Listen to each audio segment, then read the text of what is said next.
So welcome guys, all those who are preparing for mains 2024.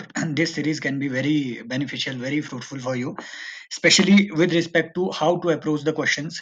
इसकी जो best हमें कोई भी ठीक है एक बेस्ट हिंट जो देगा कि टॉपर किस तरीके से क्वेश्चन को अप्रोच करते हैं, उस क्वेश्चन को वो रीड कैसे करते हैं बेसिकली, और उसे ब्रेक कैसे करते हैं, उसको अप्रोच कैसे करते हैं, इसकी बेस्ट जो हमें कहीं से व्यू मिलेगा वो मिलेगा टॉपर की प्रीवियस ईयर की कॉपी से। तो आज हम अनिमेश प्रधान जी जो कि AIR 2 है आई थिंक, यस, और उनकी इस कॉपी को यहाँ पे एनालाइज करेंगे, है ना। और ये एक तरीके से ब्रेनस्टॉर्मिंग का सेशन भी है, प्लस आपको क्या करना है, जो जो आपको यहाँ अच्छी चीजें लगे जो मैं बताता जाऊँ उसको यहाँ से डायरेक्टली कॉपी पेस्ट करना है, स्पेशली इंट्रो एंड कंक्लूजन जो बहुत अच्छे लगे। फॉर एग्जांपल ये ठीक है, कल भी एक वीडियो आई थी, ये सब चीजें ऊपर का हमने ऑलरेडी एनालाइज कर रखा है। ये देखिए क्वेश्चन नंबर 3 इनका क्या कह रहा है कि Bhagat Singh made a real breakthrough in terms of revolutionary ideology, the goals of revolution and forms of revolutionary struggle, elucidate. इसमें 3 पार्ट है।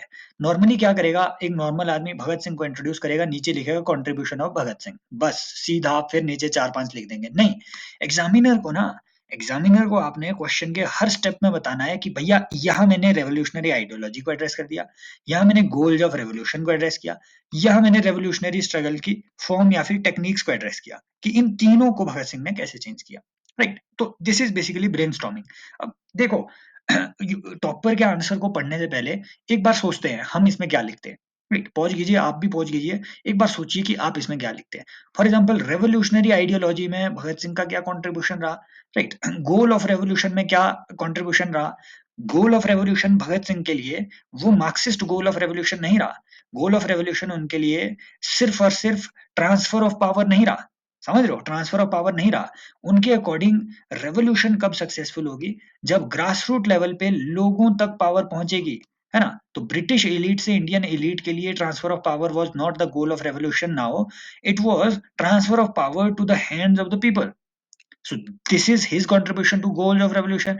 रेवोल्यूशनरी आइडियोलॉजी के लिए उनका क्या कंट्रीब्यूशन रहा, भैया जो जो ठीक है, जो जो उनके स्पेशली जो उन्होंने लेटर्स अपने जेल से लिखे, राइट, स्पेशली जो उन्होंने, राइट, अपने अपने ठीक है, जो भी उनके एक्शंस थे, फॉर एग्जांपल जैसे ठीक है, जो ये बॉम्ब का केस था, सेंट्रल असेंबली में बॉम्ब का केस एटसेट्रा, ककूरी में उनका जो ठीक है केस था, उसमें उनकी जो ठीक है इन्वॉल्वमेंट रही।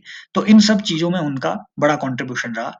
आइडियोलॉजिकल भी कंट्रीब्यूशन ये था कि भैया उन्होंने स्पेशली इंटेलेक्चुअल रेवोल्यूशन की बात करी थी। लास्ट में जब आप आएंगे ना, आप पाएंगे कि भगत सिंह की इंटेलेक्चुअल रेवोल्यूशन एक एक इम्पोर्टेंट कॉन्सेप्ट है इंडियन हिस्ट्री में। उन्होंने इंटेलेक्चुअल रेवोल्यूशन की बात करी थी, एजुकेशन की बात करी थी, राइट। देन रेवोल्यूशनरी स्ट्रगल की फॉर्म्स में, मेथड्स में क्या-क्या इन्होंने चेंज किए, भैया फॉर्म ना इनके डिफरेंट चेंज हुए हैं। फॉर एग्जांपल ये सबसे पहले एकदम ठीक है वायलेंट फॉर्म भी इन्होंने यूज किया है।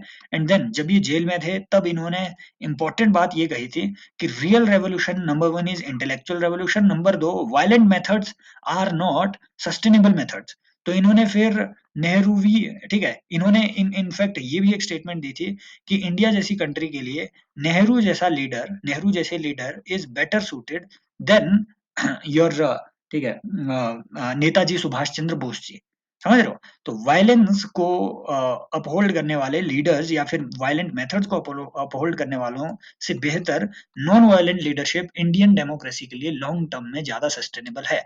So these are the factors जो हम यहाँ पे लिखते हैं। अब देखते हैं इन्होंने क्या कहा कि after the decline of non cooperation movement, Chauri Chaura incident, revolutionary voices strengthened and one of such loudest voices was Bhagat Singh. Wow, wow, बहुत देखो कितना ल्यूसिड मैनर में इन्होंने यहाँ पे अपना एक तरीके से इंट्रो दिया, बहुत ही शॉर्ट इंट्रो। और ऐसे ही इंट्रो हमने यहाँ से देखने हैं, राइट। ये इसे कॉपी करने का कोई पर्पज नहीं है, क्योंकि ऐसे इंट्रो आपको वहां पे बनाने पड़ेंगे। Bhagat Singh role in revolutionary, देखो इन्होंने वही किया कि रोल इन रेवोल्यूशनरी कंट्रीब्यूशन, जो कि नॉर्मल आदमी करता, बट फिर यहाँ जो नीचे वाली चीज है ना, ये यहाँ पे इन्होंने चीजों को डिवाइड किया कि रेवोल्यूशनरी आइडिया में क्या इन्होंने ठीक है अपना कंट्रीब्यूशन दिया, है ना। और revolutionary acts etcetera. I think इनका जो अप्रोच इसमें रही है, बेटर अप्रोच ये रहती कि आप इसको 3 चीजों में डिवाइड करें, रेवोल्यूशनरी आइडियोलॉजी, ठीक है, गोल्स ऑफ रेवोल्यूशन में क्या चेंज किए, और रेवोल्यूशनरी स्ट्रगल में इनका क्या रोल रहा। That would be a better approach. हालांकि इन्होंने उसी तरीके से एड्रेस किया जैसे मैंने ऊपर बताया कि नॉर्मली हम कैसे करते हैं, या फिर मैं भी पहले तक कैसे करता था। तो revolutionary ideas as against non-violence and satyagraha, Gandhi ji advocated the weapons of violence to free India. Weapons and violence to free India. ये मतलब ये comprehensive point नहीं है, मैं इसे ठीक है, अगर अच्छे से भगत सिंह की पर्सनैलिटी को एनालाइज किया जाए तो that is not comprehensive Bhagat Singh. ये अर्ली स्टेज वाले भगत सिंह को जरूर बताते हैं, लेटर स्टेज में ही basically renounced the violent methods. Then communist ideologies, although did not join communist party, Bhagat Singh advocated socialistic principles. Yes, ये एक इंपॉर्टेंट बात है। यहाँ आप नीचे लिख सकते थे flow of power to the people at grass root, that is the real socialism according to him. Then welfare based approach with Nagarjun, ये क्या है, हाँ, नौजवान भारत सभा, ठीक है, okay, trained the youth for, okay okay, तो ये कम्युनिस्ट कम्युनिटी वेलफेयर एक्सेट्रा के लिए बोलते नौजवान भारत सभा ने ट्रेन किया यूथ को, ठीक है। Revolutionary act like murder of Saunders, ठीक है, बॉम्बिंग ऑफ लेजिस्लेटिव असेंबली, वही चीजें जो हमने देखा कि बटुकेश्वर दत्त एक्सेट्रा इन्होंने यहाँ लिख दिया। ये लॉन्ग एक्सप्लेनेशन बहुत दे रहे हैं, मैंने ये बात देखी, हालांकि इनके जीएस में बहुत ही ज्यादा नंबर आए हैं, बहुत ही अच्छे नंबर आए हैं, दैट इज ठीक है, इनकी प्रेजेंटेशन भी बहुत अच्छी है ना, ब्रेक ये अच्छे से कर पा रहे हैं, लेकिन एक्सप्लेनेशन इनकी लंबी है। नॉर्मली ये टॉपर्स में देखा जाता है कि इनके बहुत शॉर्ट पॉइंट्स होते हैं टॉपर्स के, इनके काफी लंबे हैं। Then associations like HSRA and joint efforts, Chandrashekhar Azad, Naujawan Bharat सभा एटसेट्रा, ठीक है, ये सब चीजें इनके एसोसिएशंस। लेकिन इसमें ना इन्होंने पॉइंट आउट नहीं किया यार कि ये इन्होंने मेथड्स में चेंज लाया, ये इन्होंने आइडियोलॉजी में चेंज लाया, ये इन्होंने गोल ऑफ रेवोल्यूशन में चेंज लाया। इन 3 डायमेंशंस में ये सारे पॉइंट लिखे जाने चाहिए थे, मुझे ऐसा लगता है ना? वही चीजें बाकी इन्होंने लिखी हुई है, यंग एज ऑफ 23 मार्टे, ठीक है, ही मार्टेड वगैरह एटसेट्रा, यही सब चीजें आई है, नेवल रेटिंग एटसेट्रा को इन्होंने फ्यूचर में इंस्पायर किया। ये एक अच्छा हो सकता है आपके लिए कंक्लूजन। देन देखो कंक्लूजन, देखो इनका, Bhagat Singh notes great empires die but great ideas live forever. His ideas of, ये है जहां एग्जामिनर नंबर फेंकता है। ये वो चीज है इनकी जो मैंने कल भी नोट करी कि भैया इनके जो कंक्लूजन है ना, ये एकदम मस्त है। भैया भगत सिंह ने क्या कहा, ग्रेट एम्पायर्स मर सकते हैं पर ग्रेट आइडिया कभी नहीं मर सकते, इसलिए उनके आइडियाज आज भी जिंदा है। समझ रहे हो? राइट। सो ये नॉर्मली मैं भी अगर इसमें कंक्लूजन देता, मैं ऐसा नहीं दे पाता। मैं कहता कि hence Bhagat Singh has given a very big contribution etcetera and contributed a lot to Indian freedom struggle. बस इतना सा, इस तरीके का जनरल सा कंक्लूजन देता। ये बहुत क्रिएटिव है, ये चीज हमने यहाँ से सीखनी है। क्लियर? आई होप ये जो है एक एक कॉन्सेप्ट यहाँ पे देखो, साथ में रिवाइज भी हो रहा है, साथ में हम ब्रेनस्टॉर्म भी कर रहे हैं। 10-12 15-15 मिनट की सीरीज है, so you can follow it. Then question number 4, bringing out the factors that led Meiji restoration. अच्छा, Meiji, ठीक है, okay, discuss it's significance for Japan. भैया ये इंटरनेशनल वो जो आपकी हिस्ट्री है, ठीक है, वहां से जापान के हिस्ट्री में आया हुआ है कि मेजी रिस्टोरेशन किस वजह से हुए। तो ये आई थिंक, ये जितना मुझे याद आ रहा है, ये 19th सेंचुरी में स्पेशली 1800 के लेटर जो डेकेड है, वहां पे मेजी रिस्टोरेशन हुआ था, राइट। ये मेजी रिस्टोरेशन क्या था बेसिकली, जो जापान जापान का जो वो मुत्सो हितो है, ठीक है, मुत्सो हितो, जितना जितना मुझे याद आ रहा है जापान की हिस्ट्री, मुत्सो हितो, मुत्सो हितो जब वापस पावर में आया, उसे कहते हैं मेजी रिस्टोरेशन। तो जापान का वो एक मिलिट्री रूलर था बेसिकली, जिसके पास रियल पावर आ गई, ठीक है। Bring out the factors that led to Meiji restoration, discuss the significance, its significance for Japan. तो पहले आपको कॉजेज बताने हैं मेजी रिस्टोरेशन के, फिर सिग्निफिकेंस। देखो मुझे इसका बहुत आइडिया नहीं है, लेकिन थोड़ी थोड़ी आपने जापान की, आपने भी हिस्ट्री पढ़ी होती है, तो मैं इसे कैसे एड्रेस करता। नंबर 1, मैं इसका बहुत शॉर्ट आंसर लिखता ताकि मेरा टाइम वेस्ट ना हो। दूसरा, मैं यहाँ डिफाइन करता कि व्हाट इज मेजी रिस्टोरेशन, कि भैया 1880s में जो वहां पे मुत्सो हितो को वापस लाया गया पावर में, दैट इज मेजी रिस्टोरेशन। आई थिंक वो सही होगी, बाकी देखते हैं इन्होंने नीचे क्या लिखा हुआ है। फैक्टर क्या क्या जिम्मेदार थे। नंबर 1 तो ये भैया, ओपनिंग अप ऑफ जापान। भैया जापान जैसे ही ओपन अप हुआ ना 1870s में, 1880s में, जापान की स्पेशली 1850 में, यस 1850 में जापान की एक बंदरगाह थी, मैं भूल गया, तो वो यूएसए के लिए ओपन कर दी गई थी। तो जैसे ओपनिंग अप ऑफ जापान हुई, तो भैया जो जो वेस्टर्न कल्चर है, ठीक है, जो यूएस एटसेट्रा है, इसके साथ जापान का इंटीग्रेशन होना शुरू हुआ, और साथ में जापान में एक डिजायर पैदा हुई कि भैया जिस लेवल का ये जो इंडस्ट्रियलाइजेशन है, इंडस्ट्रियलाइजेशन यूरोप में हुआ है, यूएसए में हुआ है, वैसा ही हमने भी करना है। So opening up of Japan से क्या हुआ, नंबर 1 इंडस्ट्रियलाइजेशन की डिजायर हुई, पैदा हुई। जैसे ही इंडस्ट्रियलाइजेशन शुरू हुआ, नंबर 2 इन्हें भी मार्केट की जरूरत पड़ी, तो इसीलिए एक स्ट्रॉन्ग रूलर इन्हें, ठीक है, वहां पे फील हुआ कि भैया ये जो जापान खुद को एलियनेट कर चुका है, ठीक है, उस एलियनेशन को हमें अगर दूर करना है, we need a strong ruler also. इस वजह से मेजी को वहां पे रिस्टोर कर दिया, ठीक है। ये मेजी पहले 12वीं-13वीं शताब्दी में जापान को रूल किया करता था, बहुत पहले। फिर इसकी सिग्निफिकेंस वही कि भैया जापान एक इंपीरियल पावर के तौर पे राइज हुआ, इतना इंपीरियल कि इसने 1905 में रशिया तक को हरा दिया, राइट। तो अब देखते हैं इसमें क्या क्या चीजें। ए स्मॉल आइलैंड आइसोलेटेड, ठीक है, ये डिजेड अच्छा disadvantaged due to geographical isolation, Japan did not let its shortcomings from realization of global supremacy as seen in Meiji Restoration। भैया आई थिंक इन्हें भी पता नहीं है कि मेजी रिस्टोरेशन एक्चुअल में क्या है। तो इन्होंने देखो, इसे कहते हैं स्मार्टनेस। हमें बताया कि भैया ये डिसएडवांटेज थे, लेकिन ये नहीं चाहते थे कि डिसएडवांटेजेस की वजह से शॉर्टकमिंग्स को ये फेस करते रहे, तो मेजी रिस्टोरेशन को इन्होंने वहां पे, ठीक है, ये प्रैक्टिस किया। इन्हें भी एक्चुअल में रियल पता नहीं था कि मेजी रिस्टोरेशन एक्चुअल में क्या था। Then factors led to Meiji restoration, कि राइज ऑफ इंडस्ट्रियलाइजेशन, वही चीज है ना, पॉलिटिकल आइडियोलॉजीज, कि भैया equality for economic growth and democracy, main main reason ये था कि Japan wanted economic growth, right. Then democracy तो इससे नहीं आई यार, मेजी रेस्टोरेशन से डेमोक्रेसी तो नहीं आई। इनफैक्ट इसमें मिलिट्री, जो वहाँ का रूलर था मुत्सुहितो जो था, वो he was the military dictator of Japan. Then international collaboration with global powers, वही चीज जो मैंने, like France and Britain held in technology transfer, mainly USA है भाई। मेनली देखो, जापान ने चैलेंज किया यूएसए को, और जापान राइज भी हुआ यूएसए की ही वजह से, वही चीज है, समझ रहे हो। और फिर बाद में जब ये नागासाकी वाला इवेंट हुआ, उसके बाद जापान की फिर से रिकंस्ट्रक्शन भी करी यूएसए ने, तो जनरल डगलस मैकार्थर, ऐसे कुछ नाम याद रखने चाहिए, ठीक है। जनरल डगलस मैकार्थर वो बंदा था जिसे, देखो, जिसने जापान के साथ युद्ध भी लड़ा, बाद में यूएसए ने उसी को जापान के रिस्टोरेशन के लिए, ठीक है, जापान के रिवाइवल के लिए अपॉइंट भी किया कि भैया जा तू जाकर के वहाँ इंडस्ट्रियल रिवाइवलेशन कर।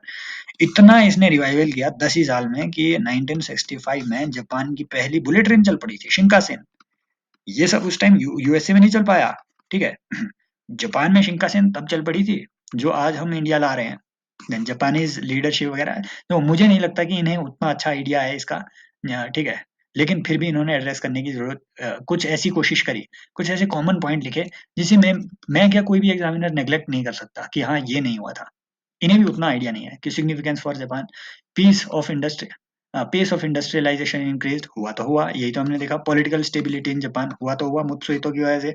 डेमोक्रेटिक वैल्यूज, ये नहीं है यार, एक बार कंफर्म कर लेना, नीचे बताना, ठीक है, कि आप आपका क्या व्यू है इसमें। बाकी मैं पढ़ूंगा इसको, ठीक है। अभी यहाँ से मुझे भी हिंट मिल गया कि हाँ ये चीज पढ़नी है, ये चीज हो सकता है मुझे धुंधली धुंधली याद हो। Then Japan integrated with international socio political system, बिल्कुल ये तो हुआ। राइज ऑफ जैपनीज इन्फ्लुएंस, ये जरूरी है। अरे कोल्ड वॉर कहाँ डाल दिया यार, अच्छा बाद में कोल्ड वॉर है। Rise of Japanese influence as seen in Japan Russia war of 1904-1905, yes. ये कोल्ड वॉर में कहाँ यार, जापान तो कोल्ड वॉर में कहाँ पार्टिसिपेंट था उतना मेजर, नहीं, मजा नहीं आया। Then contemporary tunes, Indo Pacific is permanent, technology dominance in semiconductor electron, भाई ये बहुत बाद की बात है यार, ये नहीं नहीं, ये बिल्कुल भी रिलेटेड नहीं है। तो मैं ये कह रहा हूँ कि ठीक है, टेक्नोलॉजिकल डोमिनेंस तो ठीक है, की होगी इन्होंने, ये सेमीकंडक्टर वगैरह बहुत बहुत ज्यादा बोल दिया है।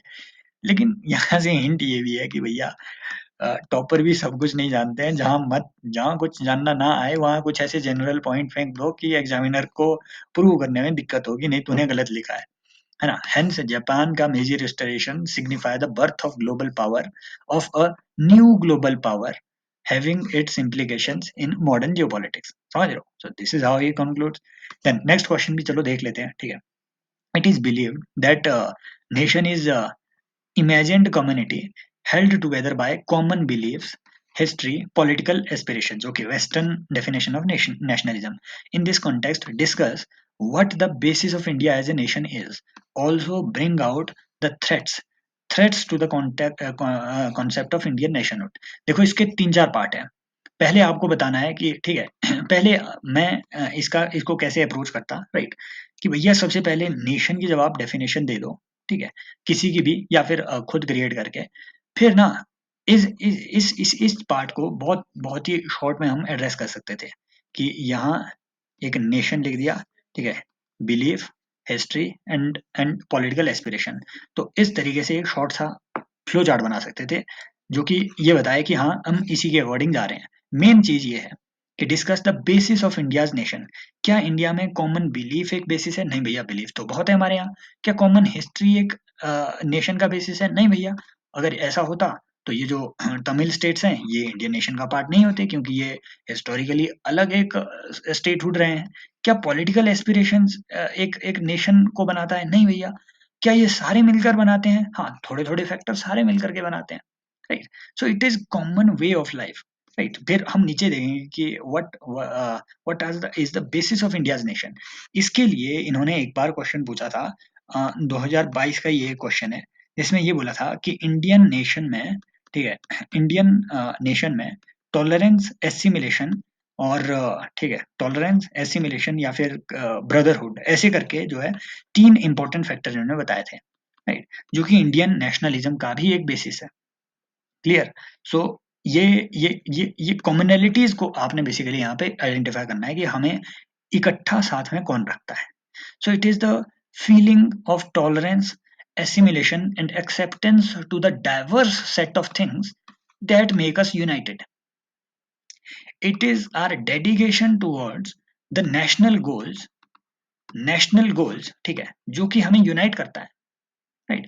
It is the common sufferings of past, जो कि हमें यूनाइट करता है। So there is not a single factor that unite us as a nation, there are multiple of factors that unite us as a nation. इसमें आपका role of British भी आएगा, इसमें पास्ट के फैक्टर भी आएंगे, इसमें हिस्ट्री भी आएगी, समझ रहे हो? सो एंड देन इसमें थ्रेट्स आपको बताने हैं कि नेशनलिज्म के लिए इंडिया में क्या थ्रेट है, कम्युनलिज्म वगैरह, है ना, ये आइडेंटिटी पॉलिटिक्स एटसेट्रा एटसेट्रा, ये सब चीजें। देखते हैं इन्होंने कैसे अप्रोच किया कि बर्डिक्ट एंडरसन क्या कहते हैं कि famous political scientist calls nation as an imagined community. मुझे नहीं मालूम था, अच्छी चीज यहाँ से मिल गई। वेयर विदाउट, ठीक है, where without even physical contacts and shamed habitats, अच्छा, shared habitats, sense of belongingness bind the people together. Okay okay. So देखो इन्होंने भी वही चीज यहाँ पे की, nation as common belief becomes state political homogenisation, जैसे जर्मनी, फ्रांस वगैरह, है ना। State diversity becomes a nation common brotherhood like India. तो इन्होंने डिफरेंशिएट कर दिया कि वेस्टर्न नेशनलिज्म इंडियन नेशनलिज्म से ऐसे अलग है, समझ रहे हो? सो ये भी एक अप्रोच है जो कि डाइवर्सिटी लाती है आपके आंसर में, क्रिएटिविटी दिखाती है। ये मैंने सोचा ही नहीं था कि ऐसा किया भी जा सकता है, इन्होंने सोचा। तो ये चीजें हमने यहाँ से सीखनी है, कॉपी पेस्ट नहीं करना है, क्योंकि ये किसी यूज का नहीं है। हो सकता है ऐसा क्वेश्चन ही ना आए, ये यहाँ से हमने जो है दिमाग में बैठाना है कि हाँ ये चीज भी की जा सकती है। फिर ये सीधे आगे, basis of India's nationalism, unity in diversity, वही चीज इन्होंने लिख दी, right. Then political sovereignty, article 1 establishes union of the state. This is basically political state, ठीक है। Constitution talks about political state. It is basically the dedication towards the common constitutional morality or the common constitutional values that make us nation. It is not the single constitution that make us nation. समझ रहे हो? Existence of constitution does not make any community a nation, because constitution is a legal concept, but nation is a philosophical concept. It is basically the dedication to the philosophy of the constitution, dedication to the constitutional morality that makes us a nation. तो यहाँ पे better वो चीज आती है कि dedication to the common set of standards of constitutional morality. ये बढ़िया पॉइंट बन जाता है। Then administrative unity, integrated election वगैरह वगैरह वगैरह, हाँ ये भी हमें, ठीक है, एक तरीके से यूनाइट जरूर करता है। Then historical unity from Mauryan, Gupta, Harsha, Mughal era. भाई सिर्फ इतना क्यों, ब्रिटिश का भी एक रोल रहा है, ठीक है। ये they united India as a legal entity. Otherwise बहुत लोग क्या कहते हैं कि अगर भैया ब्रिटिश का ये रोल ना रहा होता कि उन्होंने नॉर्थ इंडिया को भी कैप्चर किया, साउथ में भी, यहाँ भी त्रावणकोर में भी अपना इन्फ्लुएंस रखा, ये रोल ना रखा होता तो there would have been multiple Indias within India. In fact this was the statement of Patel ji, this was the statement of Patel ji कि भैया अगर हमने ठीक वैसे ही जैसे ब्रिटिशर्स ने इंडिया को बनाया है, अगर हमने मैक्सिमम ऑफ दैट कंट्री को आगे आने वाले इंडिया में, ठीक है, एसिमिलेट नहीं किया, तो इंडिया के अंदर मल्टीपल पाकिस्तान होंगे, समझ रहे हो? उन्होंने ये बात कही थी, जो लोग ये कहते हैं कि भैया पार्टीशन नहीं हुआ, in fact Patel ji defended partition. Patel ji ही सेड कि भैया अगर हमने मान लीजिए पाकिस्तान बनने नहीं दिया, तो जिन्ना वगैरह की नीयत ऐसी है कि हर एक सरकारी दफ्तर में एक पाकिस्तान होगा। We won't be able to unite together for the progress of the nation, so the cancer must be severed. समझ रहे हो? सो ये जो चीजें हैं, सिमिलर चीजें जो है एक रोल प्ले किया है। Then shared cultural values of fraternity, institutions like joint family etcetera. एक और बात, लोगों में एक मुझे भी ये एक रहता है यहाँ पे, जैसे मैंने 4 पॉइंट लिख दिए ना, फिर मैं अब घबरा जाता कि भैया मेरा फ्लो चार्ट तो यहाँ ब्रेक हो गया, अगले में कैसे लिखूँ? तो 4 में ही कंक्लूड कर देता हूँ। नहीं, इन्होंने ये नहीं माना। इन्होंने बोला आगे मैं ऐसे ही लिखूँगा। Institutions like joint family, respect elderly, ये जो है वैल्यू को ट्रांसफर आगे करते हैं। Shared freedom struggle etcetera. ठीक है? ये यही वो बात कि भैया national unification, shared freedom struggle, ठीक है? Common sense of identity got created. भर-भर के यहाँ पे पॉइंट लिखे हुए हैं। एक इम्पोर्टेंट बात यहाँ पे ये भी है, मैं इतने लिख ही नहीं पाता हूँ, टू बी वेरी ऑनेस्ट, तो मेरा कंप्लीट ही नहीं होगा। इतने पॉइंट मैं लिख ही नहीं सकता हूँ। इतना डेंस आंसर मैं लिख ही नहीं सकता हूँ, अभी के हिसाब से इतनी मेरी स्पीड ही नहीं है। तो इनकी एक बात टॉपरों की ये भी है, भर-भर के आंसर लिखते हैं ये। Threats to the concept of Indian nationhood कि communalism as seen in Khalistani movement and violence, ठीक है? जैसे हमने सबसे पहले ही बोला कि कम्युनलिज्म, देन रिलीजियस फंडामेंटलिज्म, एक ही बात, ये तो वैसे ये एक ही बात हुई। For example T K Viswanathan committee notes its effect on national disunity. Very good. ये हमने यहाँ पे ये इस पे मैं सर्च भी करूंगा क्या है ये टी के विश्वनाथन कमेटी, अभी सर्च करूंगा, अपने नोट्स में ऐड भी करूंगा, कुछ तो है, राइट? तो ये हमें यहाँ से मिल गया, ठीक है? देन एथनिक वायलेंस, कुकी मेथी एटसेट्रा, है ना? जैसे जो आजकल चलता भी है, चला भी हुआ है। एंड देन ये क्या है यार? एंड इंसर्जेंसी, ये अच्छा, terrorism and insurgency, okay. Regionalism with secessionist policies. ये कितने शॉर्ट पॉइंट लिखे हुए हैं, है ना? For example easy in Khalistan मत लिखना यार, खालिस्तान मत लिखना अपने आंसर में प्लीज, ये इसमें जे का सेपरेटिज्म लिख देना। देन मैं रीजन नहीं दे पाऊंगा कि क्यों खालिस्तान नहीं लिखना है, बस लिखना मत, अपने आंसर में मत लिखना, इसका उतने एग्जांपल मत देना। Then loss of cultural values due to globalization. Very good, very good, very good, very good. Global unification की फीलिंग ने जो नेशनल आइडेंटिटी है इसे वीकन किया है। ये भी नेक्स्ट आपका क्वेश्चन बन सकता है, how has global identity weakened the national identity, ये भी नेक्स्ट क्वेश्चन बन सकता है। इस पे सोचिए और 5 पॉइंट मुझे नीचे कमेंट सेक्शन में बताइए, जो कि ऑनेस्टली फॉलो कर रहे हैं। एज मोदी जी नोट्स, ये ट्रेंड मत लगाना, मोदी जी मत बोलना, ये वो आपके भाई नहीं है। एज ऑनरेबल पीएम मोदी, ठीक है? ये भी ठीक है, ये भी चलेगा। ये मत करना, ये मत करना। India is not a nation but an idea based on the beauty of cultural unity, such diversity must be respected for national unity. ठीक है, ये मतलब ठीक है, ये कंक्लूजन पिछले से उतना बेटर तो नहीं है। तो आई होप ये जो ब्रेनस्टॉर्मिंग सेशंस है मेंस के लिए, देखो ये बहुत इंपॉर्टेंट है गाइस। मुझसे मेरे ऑलरेडी 2 मेंस के एक्सपीरियंस हो चुके हैं, दोनों में फेल हुआ हूँ, तीसरा मेन इस बार दे रहा हूँ। तो मुझे मालूम है कि ये जो पैटर्न्स हैं ये कैसे डिफरेंस डिफरेंस बनाते हैं, ठीक है? मुझे मालूम है। तो ये पैटर्न्स बहुत ज़रूरी है, पैटर्न्स बहुत ज़रूरी है फॉलो करना। Thank you so much, take care, bye bye. Comment section में पार्टिसिपेट करते रहिए, और ये मुझे अगर आपको किसी तरीके से कनेक्टेड रहना है इस चैनल से, तो टेलीग्राम चैनल का लिंक तो है ही है डिस्क्रिप्शन में। Take care, bye bye, as always, love you all.